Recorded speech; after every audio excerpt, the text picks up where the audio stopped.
Hey there, guys, and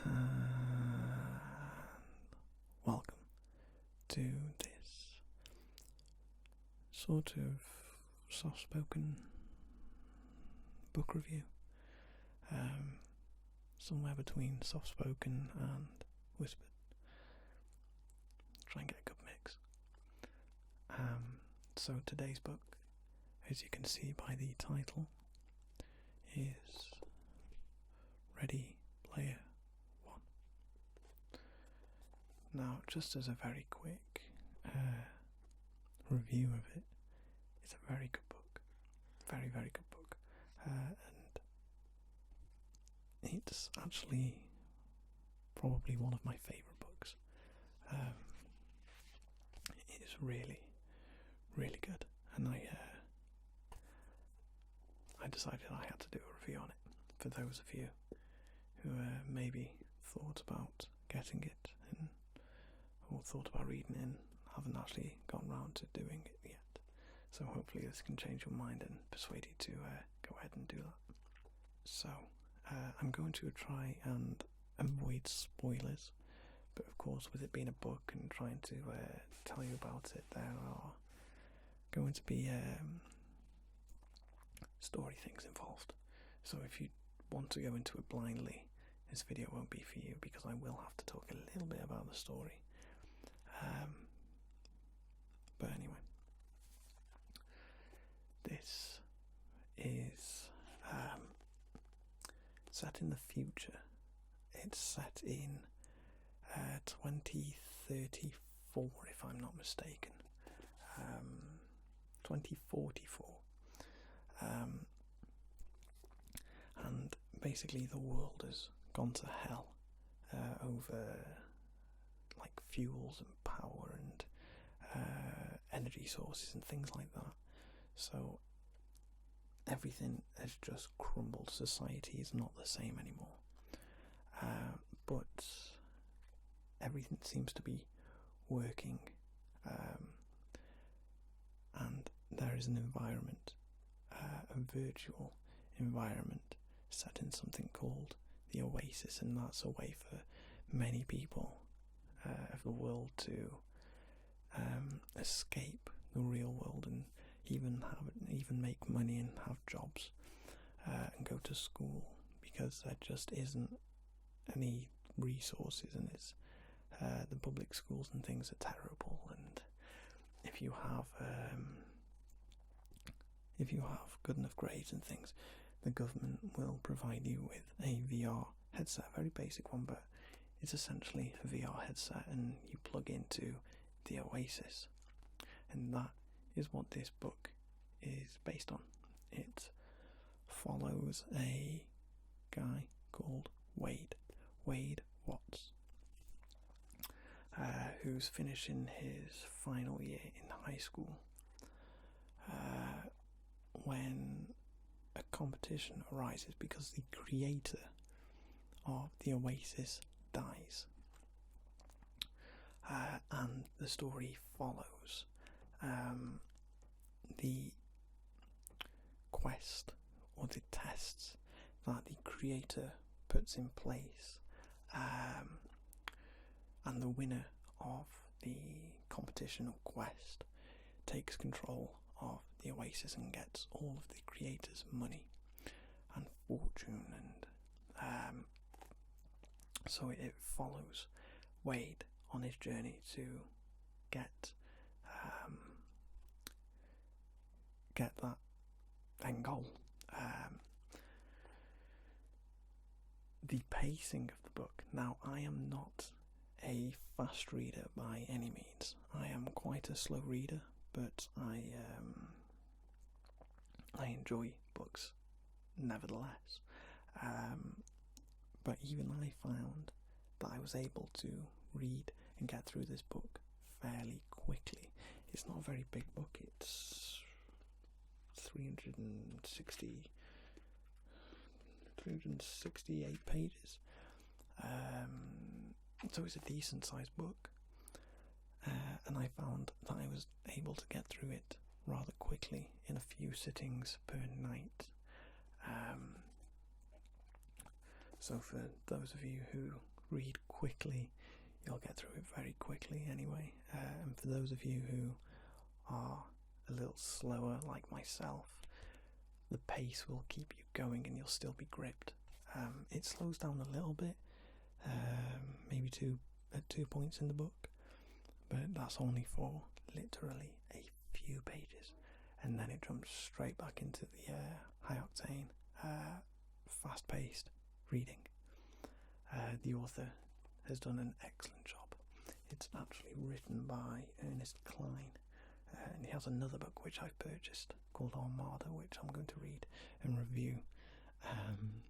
So I mentioned briefly Wade. Now, without going too much into it, because the whole first part of the book is basically a build-up to him, and it talks about him, and it's really detailed, and it's really good. But he is, as I said, a soon-to-be high school graduate living in an area known as the Stacks. Now, the Stacks are caravans put on top of each other to create homes and space, because everything's overcrowded, and the states are just, they're fairly barren, and it's not the safest place, and there's just, it's poverty everywhere. But they managed to survive in groups called the Stacks. It's basically a giant trailer park, and he manages to find a little hiding place where he can escape all of that, because he's not in the best environment.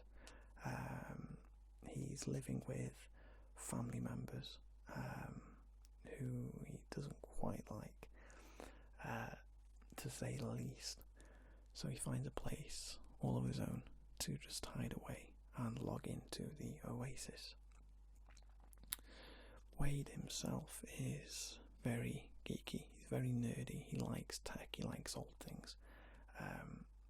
And the main sort of era, although it's set in 2044, the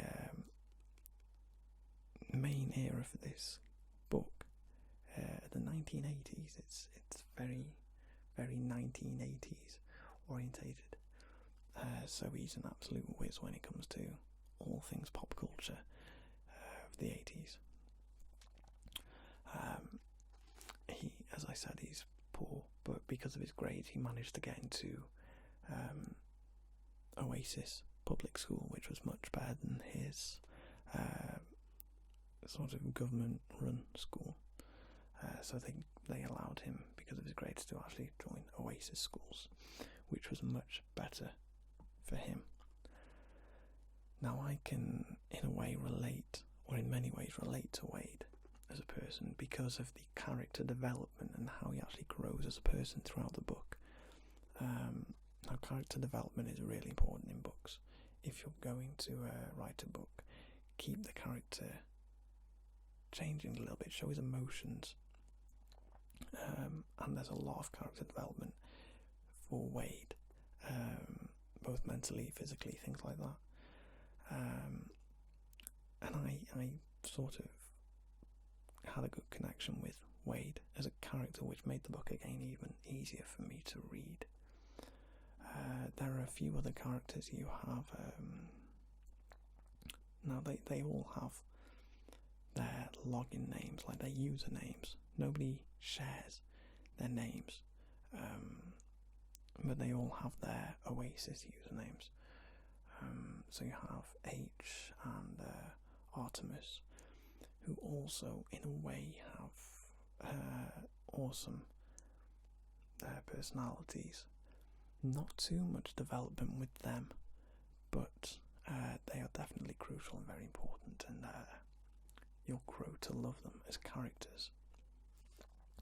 Of course, in any good book like this, there's a bad guy, and the bad guy is a corporation. There is one person, and you'll be introduced, but it's called IOI, and they basically want to take control of the Oasis by competing to get or complete the quest and competition for themselves.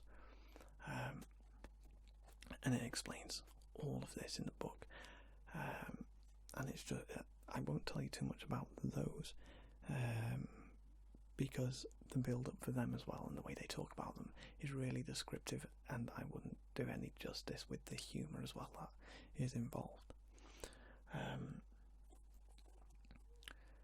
So I am 23, as some of you may know. In terms of audience for this book and people who may enjoy this book, I definitely put it into the teens, young adults, and even adults who are into 80s. It's a good all-round book that anybody can really enjoy if they enjoy video games, the 80s, or they just enjoy a good old adventure novel, which this essentially is. It's an adventure novel. It has a lot of adventure sort of things to it, a bit like a treasure hunt actually, which it is. So there's no real sort of audience. This wouldn't cater for just one group of people. This caters for many people. Now, to sort of wrap it up, I've tried to sort of structure this video in a way that might be a little easier to follow, and in a way that makes sense, so the video's not going to be overly long. But to sort of sum everything up, I really enjoyed the book. As you can probably tell, I really, really enjoyed the book. I actually got this in a loot crate, I believe, and it sort of sat on my shelf for a while, until I was told to just read it. Just read it. And that is my advice to you. Just read it. Give it a go. It's, you could maybe find it a little slow to begin with, the build-up. I personally didn't find it very slow, and got straight into the book with great ease. The book itself, if you need to buy it outright, isn't very expensive. I think it's £8 in Waterstones, for those of you who have a Waterstones near you. And I don't know if Waterstones is a global thing, but it's a bookstore, and it can be quite an expensive bookstore at times. But it is £8. And for £8, it's definitely worth it. They do a hardback one, which I quite like. This one is only paperback.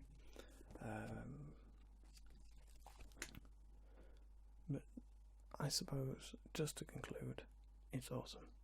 It's just awesome. Give it a go.